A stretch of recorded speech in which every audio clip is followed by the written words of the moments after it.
entonces nuevamente en Todos a la Cueva. Esta vez, bueno, estamos con, obviamente, Emiliano De Lucchi, continuamos y tenemos una visita especial de Osvaldo Máquez, que es economista, y vamos a estar hablando, bueno, de un montón de cosas, digamos, sobre la realidad de la economía, pero sobre todo queríamos hablar con Osvaldo. ¿Qué tal? ¿Cómo estás? Buenas tardes. ¿Qué tal? ¿Cómo le va? Queremos hablar sobre lo que estamos justamente afuera del aire, estamos comentando, sobre cómo impacta o cómo es toda la cadena de las bajas de las retenciones y cómo impacta toda esa, justamente, que la baja que se implementó ahora, que es de 0,5% por mes para llegar del 30% que tenemos hoy al 24% a fin de año. ¿Cómo impacta eso en el precio de los alimentos y cómo se da toda esta cadena, digamos, de valor? Bueno, primero quiero agradecer la invitación, les agradezco mucho y veo que el programa es muy bueno, lo estuve siguiendo por internet. Primero quiero empezar con una frase que dijo Arturo Jauretche en Política y Economía, un libro que lo quiero mucho, Arturo Jauretche lo quiero mucho, y que decía que generalmente cuando los hombres de gobierno entienden de finanzas pero no entienden de economía, son capaces de hacer un puente sin saber dónde va el río. Y justamente es lo que está pasando.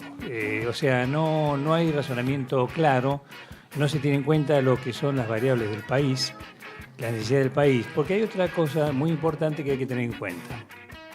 Nunca se puede copiar una cuestión económica en un país respecto a otro. Mira lo que hizo fulano. Los argentinos tenemos la costumbre de decir, no, viste Chile, viste el otro, viste... No, Chile es Chile, tiene chilenos, tiene su historia. Europa es Europa, cada país tiene su historia, sus cosas distintas. Los argentinos somos argentinos. Y tenemos la sociedad argentina que es bastante complicada en muchos puntos.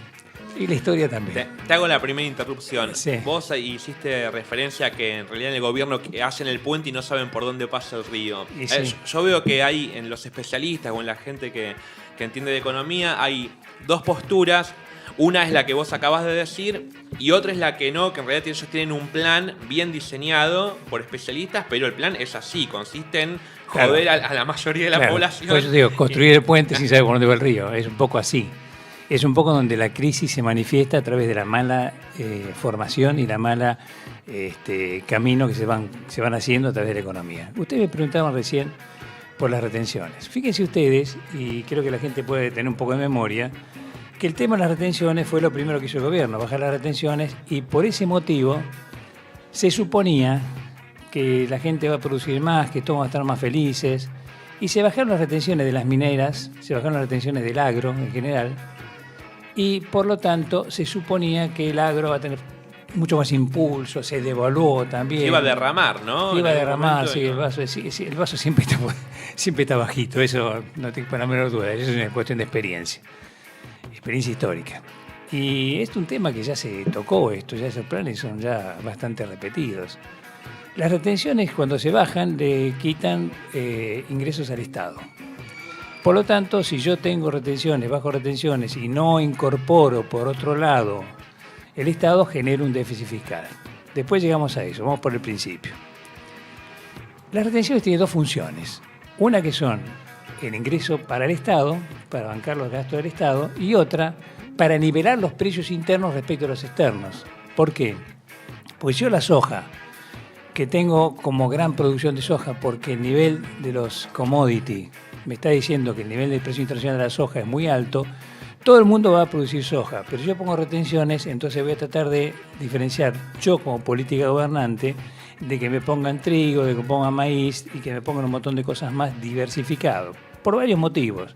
Primero, porque un ingeniero agrónomo te va a decir, y porque la tierra se está lastimando mucho, después para producir el trigo o el maíz le va a costar más, y al mismo tiempo por los precios internos.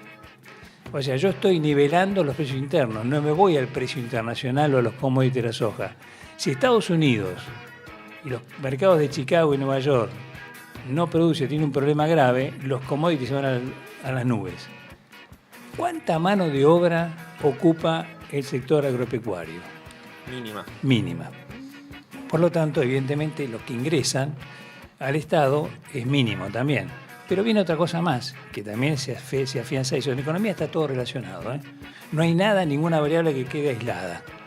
Fíjense ustedes que hace poco tiempo, antes se liquidaban las exportaciones a los 30, 60 días.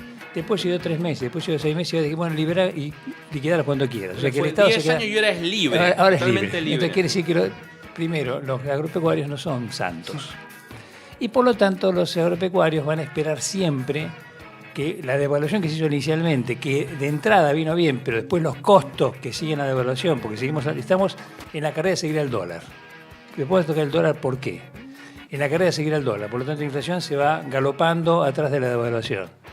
Entonces, por lo tanto, los precios relativos, o sea, lo que vale una vaca respecto a 5 trajes, vamos a suponer, ahora la vaca vale 20 trajes y después vale 25 y después vale 40 trajes. O sea, que evidentemente el sector industrial se va alejando y el sector agropecuario queda como chancho, pero, como chancho gordo, pero ese chancho gordo se va enflaqueciendo, porque los costos del sector agropecuario también empiezan a apretar.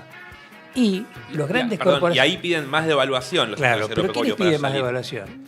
El 56% de la producción argentina está manejada por el 6% de los propietarios más grandes. ¿Y saben quiénes son las corporaciones? Bunge, Cargill, etcétera, etcétera. Y son 4 más que no vale la pena. Y después los pequeños productores son el 80% que están, pero producen el 15% de la tierra. Por lo tanto, los que más perjudicados están son los pequeños productores. Ustedes deben recordar que en la época de Menem que hizo la misma política, o parecida, con distintas variables, y no, menos tiene nada que ver, sí, todo tiene que ver con todo. Ustedes se acordarán muy bien que mucha gente fracasó y liquidó los terrenos. Estaba en el triángulo de Argentina, que es el sur de Córdoba, sur de Santa Fe, norte de Buenos Aires, estaban las hectáreas a $5.000. Hoy están $30.000. Y yo me pregunto, siempre viste que se echa la culpa al gobierno anterior, va de retro Satanás, Sí, sí. el gobierno anterior. Ni siquiera la menciono por cuestión de, viste, capaz que me hace el guaricho. Entonces, ¿quién vendió una hectárea? Yo me gustaría que alguien piense en eso, ¿no? ¿Quién vendió una hectárea del 2003 al 2015? ¿A quién se le remató un campo, no? ¿A quién se le mató un campo? O sea que siempre está la queja, siempre está... Bueno, tenemos un ministro de Agricultura que ahora es el presidente de la ciudad rural y que sacó un bono de 500.000 pesos para él, por las dudas, ¿viste? Por las dudas se tiene que rajar. No Le sé. hacía falta plata para Navidad. Y no, Claro, hay que seguramente entenderlo. para comprar los regalos para los chicos. Porque como hizo el presidente y como hizo la gobernadora. gobernadora, que fue a comprar. Me parece muy bien, ¿viste? No, solas, sin armas, sin nada. No estaba nada custodiado. Me has acordado los discursos que hace Macri, que lo enfocan a Macri y a nadie más. Sí, parece que está... No sé por qué, porque debe ser por cuestión de seguridad. A mí me Pero hizo acordar yo no lo critico eso. de Echeverri, lo del bono a Echeverri me hizo acordar a cuando Aranguren asume como ministro de Energía, él asume con acciones. Y él dice, bueno, cuando a mí la ley me diga que las voy a vender, las vendo, pero si no me las quedo. Y ahí empieza a hacer negocio con el estudio de su empresa. Como Echeverri no podía, porque no tenía evidentemente acciones de la sociedad rural, bueno, existen, le dieron un bono compensatorio como diciendo, bueno, pusimos uno de los nuestros de acá y Sin olvidar también que la sociedad rural se lo gestó, yo digo Carlito nada más porque dicen que es mala suerte. Se la gestó justamente ese gobierno a la sociedad rural. O la sociedad rural se lo dio a los grandes jerarcas de rurales. Pero viene otra cosa más, que viene pegada a eso. ¿Qué pasa con el dólar? El dólar, en realidad, vos no vas a la frutería, no vas a la verdulería, tenés que tener dólares. ¿Por qué? Porque tenés una producción interna. El dólar lo necesitas, y ves la cotización del dólar, para exportaciones y al mismo tiempo para importaciones. Si vos tenés un sector que es el que más mano de obra ocupa, que es el industrial, el que mayor valor agregado pone a cada producto, es cuando se reparte la torta. O sea, ¿qué quiere decir esto? Que en la medida que el sector industrial avanza, también la distribución del ingreso avanza. ¿Qué es la distribución del ingreso? El ingreso es igual al Producto Bruto Interno. El ingreso es cómo se paga, con qué se paga lo que se produce. Por lo tanto, es igual. Pero si esa distribución del ingreso está totalmente errónea, como lo vamos a comentar después con cifras, evidentemente la cosa va a dispar. Y el dólar se pone como cabeza de punta en mala circulación. Cuando el dólar está en función de una política de Estado bien hecha, el dólar se tiene que fijar qué país exporta lo mismo que vos y qué dólar tiene ese país. Entonces ahí se va la evaluación del dólar, no el mercado interno. Entonces va de acuerdo a lo que vos exportás, ahí ponés el valor del dólar, ¿sí? Ahora bien, si vos lo pasás al mercado interno,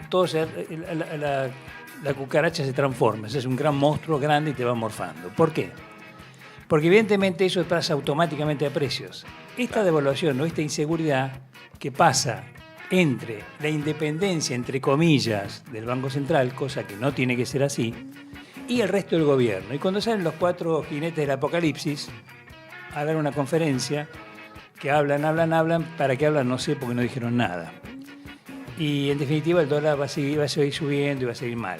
Los precios van atrás, pero inmediatamente. Cuando sube el dólar van inmediatamente. ¿Por qué? Porque estás abriendo la economía sin control ninguno. Por lo tanto, el precio que está en un lugar distinto te va automáticamente a afectar el mercado interno. Te hago una pregunta en función a eso. Aldo Ferrer decía que el desarrollo del país, no lo decía directamente, pero bueno, debe entender que el desarrollo del país se iba a dar cuando decidamos si la zona núcleo, digamos, de La Pampa, Córdoba, Santa Fe, formaba parte del Estado argentino y debía entrar en las reglas del Estado argentino, o formaba parte del mercado mundial y debía regirse por reglas externas. ¿Hay algo de esto en lo que vos estás contando? Mirá, ¿Es lo que así? es mucho. Creo que Aldo Ferrer tenía la idea muy clara. El Estado argentino tiene que manejar todo el país, no solamente la parte más productora. Porque vos tenés que darle influencias también a lo que son lugares donde están más olvidados, donde las tierras son más duras, donde las tierras son más agrestes. Entonces, evidentemente, vos tenés que compensar una cosa con la otra. Vos no puedes dejar el mercado libre, porque si dejas el mercado libre, olvídate del interior. Los gobernadores firmaron hace poco tiempo un pacto de economía con el gobierno y demás, y fíjate vos bien que el tema del sector de las provincias no tiene absolutamente nada más que política de Estado. No toma gente más que política de Estado, porque no tiene otra cosa. Cuando el dólar sube, todos los precios van atrás y no se para. O sea, es una cuestión permanente y es una seguidilla permanente. Eso va a los precios automáticamente. Pero eso también va a lo que, como te dije antes, los productores chicos del campo, que es lo que más se benefician, pero los costos les suben más. Y por lo tanto, ¿qué hacen? Alquilan el campo a otro, 50%, otro 100%. Entonces, la producción se va desvirtuando. Los grandes productores que tienen 5.000 hectáreas para arriba, que hay muchos, o los grandes extranjeros, que también hay muchos, y Macri va a descansar a lugares de estancia también, evidentemente son personas que les importa un corno. ¿Por qué? Porque varían la producción de una forma o de otra, o dejan de producir. Empieza a verse un sistema en el cual el campo empieza a dejar de producir porque no le conviene. Porque sabe que con esta devaluación es por poco tiempo, después empieza a devaluarse de nuevo. La economía está inestable. Y esto tiene mucho que ver con los costos. Fíjense ustedes cómo estoy enganchando una cosa con la otra. Capaz que la gente está anotando con un papelito y no se da cuenta. Pero, digamos, lo repetimos. Los costos en Argentina son altísimos. ¿Pero por qué son altísimos? Porque traer materia prima o parte agropecuaria en bruto de un lado al otro dice por camiones. No hay trenes. Por lo tanto, la competencia de Argentina en el mundo es ridícula. No tiene para competir. Entonces se va gestando un déficit de la cuenta corriente que hoy es históricamente el más alto de hace mucho, pero muchas décadas, de 7.000 millones de dólares. Y yo pregunto, si vos tenés un déficit fiscal porque los ingresos que vos cerraste, a través del sector industrial cerraste fábricas, dejaste gente en la calle, vas expulsando gente del Estado. ¿Ustedes sabían que la gente del Estado es la menor que hay en América Latina, Argentina? Bueno, es un dato que hay que saber. Si vas expulsando gente del Estado porque es un déficit, evidentemente te vas cubriendo lo que vos vas dejando de recibir por otro lado, te lo cubrís con ¿qué? Con la gente. Claro. Es lo mismo que vos, para gastar menos, metería gente en el mar, en una isla desierta, y decía, arréglense como puedan. Entonces se van del país. Entonces ahí sí, tenés menos gasto, pero esos gastos van subiendo cada vez más. Entonces no sé cuánta gente vas a dejar afuera. Y cuando se queden, además que los que tienen mucha plata, tampoco van a tener para producir. No pueden. Es un tema de una bola de nieve que va creciendo permanentemente. Esto no afloja. ¿De qué manera puede empezar a revertirse eso? Sabemos que no dudamos que el gobierno actual tome las medidas correctas, pero ¿qué medidas podrían empezar a tomarse? O si se estaban tomando en el gobierno anterior, si se había alcanzado algún plan. ¿Cómo se sale de esto? Del dólar alto, vamos a empezar por el principio. Vos tenés dos tipos de economía. Y si querés vamos más atrás todavía. Vamos a cuando se creó la economía. En 1820 y pico, un señor que se llamaba Jean-Baptiste Say declara la ley de Say. Y la ley de Say básicamente es que la oferta crea su propia demanda. Esto significa que, decía Say, en otros términos, pero decía Say, hay que defender a los industriales porque son los que, en la medida que crecen e invierten, van a tomar gente y el salario va a aumentar y todos van a estar felices y contentos. Y viene después Keynes, en 1929, ya había escrito, Keynes ya estaba escribiendo mucho tiempo, también con otro economista más, que ahora no me acuerdo el nombre, donde decía que el Estado tiene que estar y que la economía liberal no servía. ¿Por qué? Porque se estaba viendo la microeconomía y no la macroeconomía. Y la ley de 6 ya había quedado fuera de sitio. Keynes lo pone a la economía en la macroeconomía. Al poner la macroeconomía mete al Estado y dice, si la demanda es superior a la oferta, porque la demanda es la que manda el mercado, no la oferta. Entonces ahí viene la disparidad entre la ley de 6, vuelvo a repetir, con muchas variantes, con muchas variantes. Grandes rasgos. Qué antiguo que es. No, todo se basa en la historia. Que el neoliberalismo quiera eliminar la historia es base a eso. A que vos tengas un billete de 1.000 pesos, que hay muchos falsos, vos tengan cuidado. Que tenga un billete de 1.000 pesos con un el hornero, en vez de los próceres que acá realmente hicieron la historia de Argentina, mal o bien, pero que hicieron la historia de Argentina, realmente es una vergüenza, a mi criterio, a mi humilde totalmente. criterio. Bueno, olvidarse de la historia es parte de eso, son instrumentos que se olvida la historia. El neoliberalismo tiene esa costumbre, tiene dos costumbres, una olvidar la historia, despolitizar, trata de despolitizar, y por otra parte trata de gestar un proceso de confusión y de intermediación totalmente despareja a lo que es la economía. Como que la gente, el engaño a través de los medios de comunicación es absoluto. ¿Por qué? Yo te doy esto, vos me das lo otro. Clarín está con un monopolio terriblemente grande, donde se metió con la parte telefónica. Y digo Clarín porque es la realidad, lo que se ve. Claro. Si la gente no lo ve, es cosa de, viste, sacate los anteojos y listo. O mira otro canal. Ahora no hay ningún canal, viste, que sea. Ahora Son está todos difícil. medios, ahora está difícil. Habría que ver radios como esta o escuchar radios como esta y demás. Pero bueno, todo sigue, todo llega. En definitiva, es todo un efecto muy grande, muy contrapuesto, y que va a llegar a que este modelo no cierra ni con cola, ni lo pegan con nada. El déficit fiscal sigue aumentando, lo dibujaron mucho en el 2016, le digo más. Todo lo que se ponía como déficit fiscal en el año anterior lo mandaron para el otro año. Entonces, por lo tanto, lo que se ponía, al revés, me equivoqué. Lo que se ponía para el otro año se mandó para este año. Entonces se decía que el 2015 tenía un déficit fiscal del 5%. No es verdad. El déficit fiscal del año 2015 es el 1,8% del Producto Bruto Interno. ¿Cuánto, ¿Por qué? perdón? 1,8. 1,8. Ahora bien, vos me decías en el modelo, yo te acabo de decir, bueno, el modelo de demanda. Yo te pregunto esto y a todo el mundo que está escuchando le pregunto esto. Alguien que tenga unos pesos ahorrados, o lo tenga afuera, o lo tenga adentro, bajo el colchón, y que venga un señor y le diga, tengo una fábrica para vender. Una fábrica pequeña, no muy cara, o la guita que tenés vos te alcanza, que venga un amigo fuerte. La fábrica anda bien, viste, no es mala. Vos tenés plata, abajo del colchón tenés plata, o donde sea, no importa. ¿Me comprarías la fábrica hoy? Yo puedo asegurar que ese señor, con las expectativas de demanda tan negativas que viene en el futuro y con la incertidumbre que está generando Con esta los política, despidos, además, ¿no? Que estábamos Exacto. comentando, toda gente despedida, gente que deja de comprar. exacto, no va a comprar nada. Es que Entonces, lo trasladaría a comprarle back en todo caso. ahí está. ¿Por qué? Si yo tengo un rendimiento financiero, el tipo dice, no, mira, flaco, yo tengo o dólares o me meto en Levac. Y te digo más, en Levac hasta cierto punto, porque las cosas, viste, no estaban muy bien. Y antes las Levac pagaban a 6 meses por una tasa del 28. Ahora las Levac están pagando a 30 días la tasa del 28.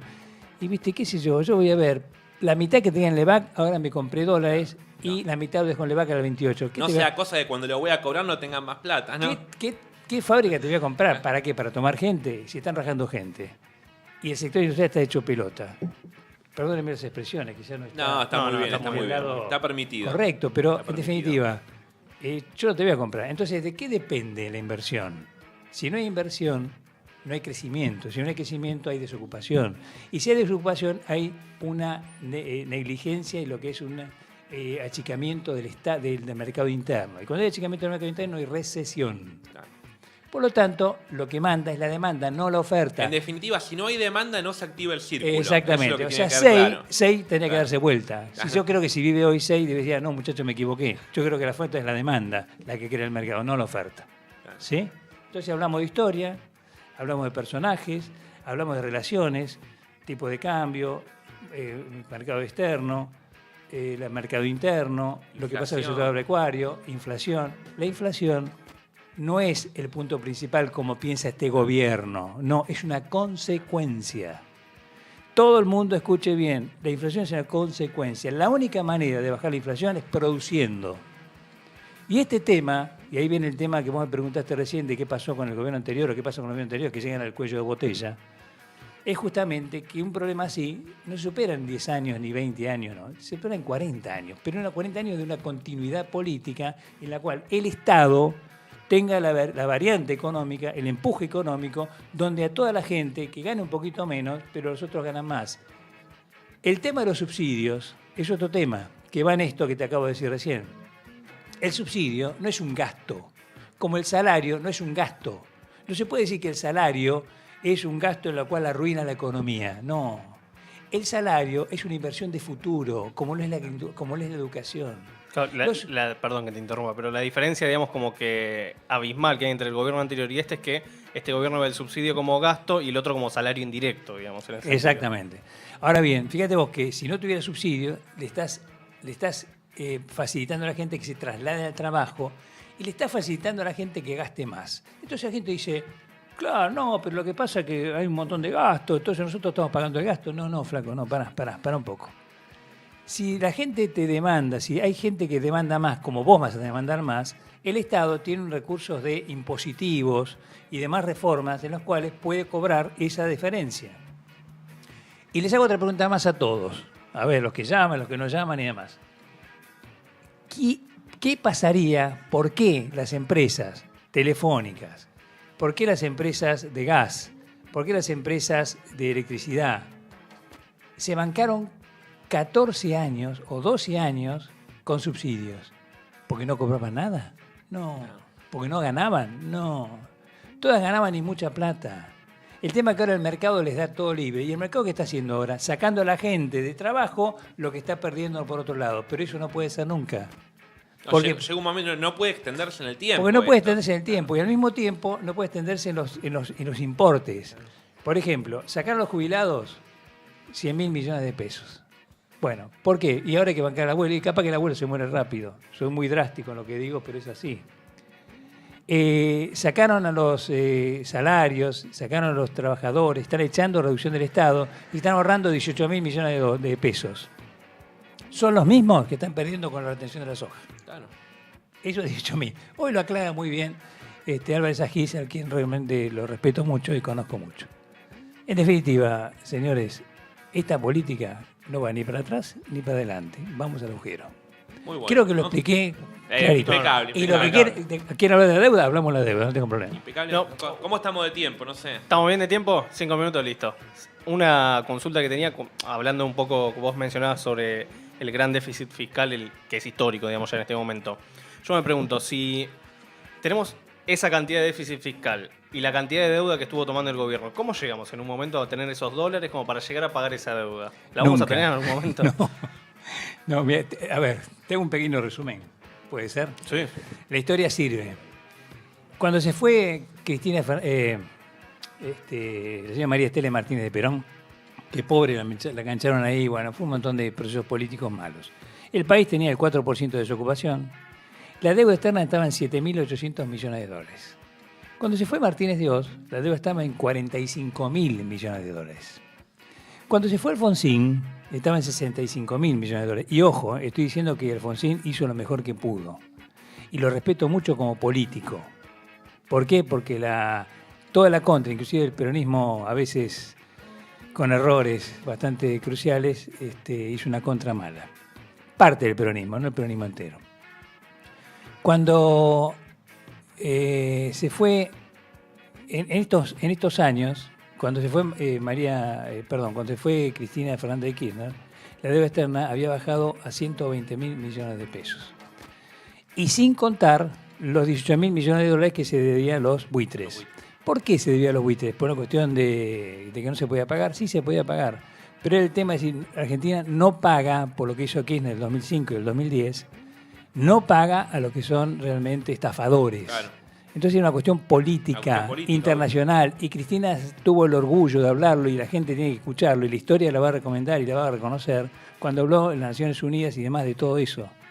Realmente fue algo brillante. Ningún presidente en Argentina habló de tal magnitud en la OEA y en la parte exterior. No porque sea cristinista, ojo, yo soy cristinista, peronista, háblame como quieras. Yo tengo las ideas muy claras. No es que sea de uno o de otro, yo tengo un nivel de país. Y como economista lo he estudiado hace 40 años que lo vengo estudiando. Cuando se fue, Cristina estaba así. Ahora juntamos en 2 años y un poquito casi 110.000 millones de dólares. O sea, sumamos a 290.000 millones de dólares cuando se reconoció los 18.000 y se pagaron a los buitres. Récord mundial para un país Récord mundial en 2 años. Una economía mediana, 2 años. chica. Miren, les voy a comentar. A ver, ¿les puedo decir una pequeña historia que siempre digo que es buena? ¿Cómo no? Miren, el Producto Bruto Interno, que es lo que se produce en el país, de 1946 a 1975 subió el 176%, con los golpes militares, todo eso que se llamaba una especie de economía de bienestar media sui generis, pero estaba. De 1976 al 2003 subió solamente el 38%. Estamos comparando el 176, estoy jugando 28 años, 176 con el 38%. Del 2003 al 2015 subió el 87%. Y en 15 meses, de 2016 al 2017, con el gobierno de Macri, bajó el 2,3%. El salario real, en la época del 46 al 75, subió el 13,5%. Salario real, nominal con inflación. En la época de 76 al 2003, bajó el 73,2%. Nadie se puede olvidar lo que pasó con Martínez de Oz, ¿se acuerdan la tablita? Bueno. El 2003 al 2015, con los Kirchner, subió el 547%. Estoy hablando de salario real. Y con este señor que tengo de presidente hoy, bajó el 5,7% en los 15 meses que estoy comparando. La desocupación, el del 46 al 75, bajó el 57%. Del 76 al 2003 subió el 512%. Y en 2003 al 2015 bajó el 67%. Y del 2016 al 2017 estamos en 9%. Y por tanto, la deuda externa fue de 7.800 millones de dólares a fines del 75, subió el 1.744% entre el 76 y el 03, subió solamente el 25% con la época de Cristina, que fue porque se pagó, lo están tomando ahora como que se pagó los buitres, y subió el 30% en 2 años. Estamos chochos. Te hago una consulta ya para ir cerrando en función a eso. Todos esos datos, mientras vos lo decías, yo pensaba en un cuadro, por ejemplo, del PBI industrial. Si uno ve el PBI industrial de Argentina, sube desde los 40 o desde el principio del siglo hasta el 76 sube. En el 76 se produce la verdadera liberalización total de la economía. Desindustrialización. Y empieza a bajar totalmente. ¿Hay una relación entre participación de la industria en la economía y bienestar social, digamos, que se traduce en menos deuda, menos inflación, más trabajo, etcétera? Y por supuesto, en la medida que vos tenés un proceso de industrialización importante, quizás vos tengas un problema de la cuenta bancaria, ¿sí? El déficit comercial. Pero eso se puede pagar en la medida que vos tenés un mercado interno protegido. ¿Por qué? Porque internamente empezás a producir donde lo que antes estaba desechado.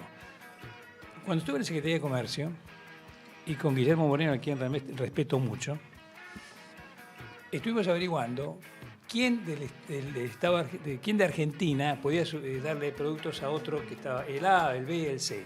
Nadie se conocía. Empezamos a tener relaciones con la gente. ¿Por qué? Porque todo el mundo estaba diciendo, no, yo importo a fulano. No, flaco, pará. Hay un tipo que hace lo que vos importás, lo hace acá adentro. Entonces, con Guillermo Moreno y con la locura que tiene Guillermo, lo que fuera, empezamos a unir el mercado y empezamos a dar una producción de mercado. Eso te evita que vos puedas importar al cohete. Eso son realidad, son estudios. Entonces, por lo tanto, eso va acaparando con el déficit.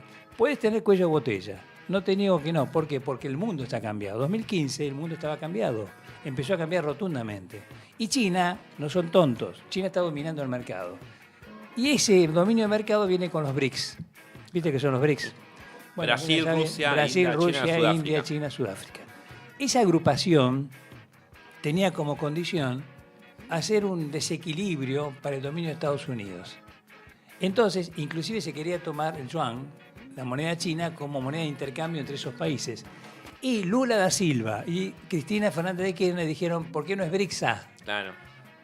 Si llegaba a ser BRICSA, Brasil y Argentina formaban el encadenamiento importante de América del Sur con respecto a los otros continentes, sobre todo lo que era Rusia y demás, porque Rusia, si no es gas y petróleo que manda, se quedó muy atrás. Putin ahora está dándole mucha importancia a lo que es la economía interna. Antes no la tenía porque se descompaginó mucho con la muerte que tenía el comunismo y Putin está tomando medidas de protección muy grandes. Pero fíjese qué pasó, qué cosa rara.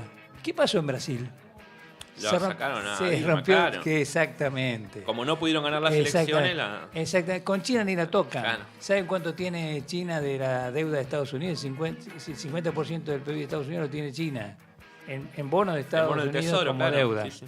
Evidentemente, ¿qué quería romper Estados Unidos? Lo que mando soy yo todavía. Y si tenés las armas y tenés el control aeroespacial, toma, pero la economía tuya no es así. En Estados Unidos, en Texas, hay gente en la calle durmiendo.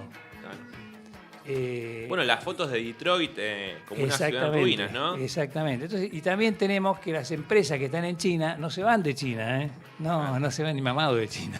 Entonces, bueno, estamos chicos en un brete muy grande que si no cuidamos el mercado interno nos van a devorar. Lo que a mí me asusta más, y con esto finalizo un poco todo el despliegue que hay en la economía, porque economía es interna, externa y todo. Hasta lo que política expliqué. internacional metimos. Todo. Excelente. Lo que yo les digo es, ¿qué va a vender Argentina o qué va a vender nuestro presidente para ver de qué manera se puede relacionar y seguir relacionando con nuestro patrón?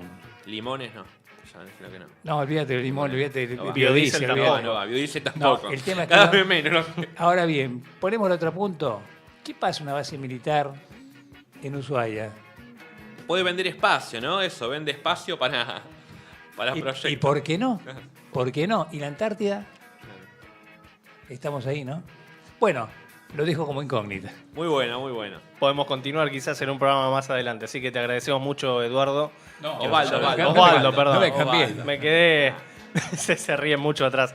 Así que bueno, te agradecemos mucho, Osvaldo Máquez, que nos estuvo visitando y la verdad una charla fantástica. A mí me encantó y nosotros, por lo menos a Emiliano le gusta también mucho este tema, a mí también. Y esperamos que los que nos escuchan también. Después Sí. va a estar todo en YouTube cortado para Después, verlo cuando quieran. exactamente, todos a la cueva en YouTube, va a estar toda esta charla subida con justamente todas las entrevistas que estamos haciendo. Sí. Yo solamente les quiero agradecer.